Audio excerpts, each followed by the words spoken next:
Good evening. My name is John, and this is the Homestead Diary. We had a bit of a challenge with our trailer that after we drove 2,200 miles and we finally arrived at our destination, we discovered that there was damage. And where the leaf spring was attached here, where it was welded on, the welds or the frame or whatever had broken on both of them. And when we discovered it, those were both busted and shoved up inside the frame, and then it was holding on by a single bolt that didn't even have a nut on it. It's a miracle that it didn't fly off and hurt somebody. But anyway, we've purchased new bolts, and we've fashioned temporary plates out of roofing. I couldn't tell you what gauge it is, but with the 4 sheets combined, it's got a total thickness of 1/8 of an inch, which is actually thicker than this metal here.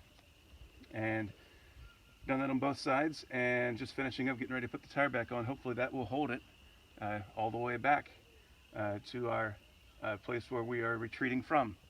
And we'll see. I'll definitely be checking it frequently, as in probably every 100, 150 miles initially, and then every time I fill up, and I'll keep you posted.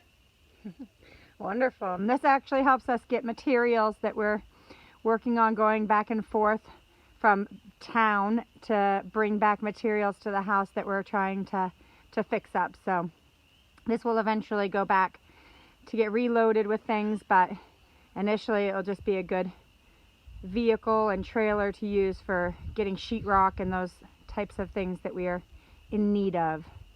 So we'll end up doing that over here too, right? This is looking like it's not damaged or it's already been re-welded to the frame. That's not the original weld. Right. And these axles and leaf springs were a replacement. They were an upgrade from 3,500-pound axles to 5,000-pound axles.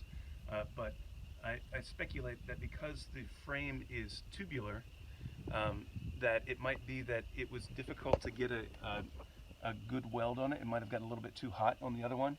I don't really know. I'm not a welder. I'm just kind of speculating. But this one looks like it's doing just fine. We'll probably put a small plate there of some sort, just in case. And it's interesting. These axles have already been repaired, as you can see. Something bent previously, and they've been welded. And then there's that plate that is a triangle that goes on both sides, and so is the other one. It has a rectangular replacement, but just trying to check everything out. You can see the bolts on the other side on the plate that's gone through the tubular frame. And this is an old camper trailer that was given to us, as a lot of people just have problems with their camper trailer, and so they just want to get rid of it.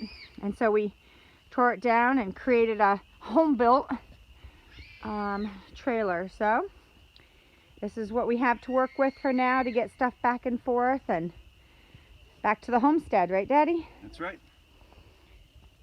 Okay. Have a blessed day. Good night.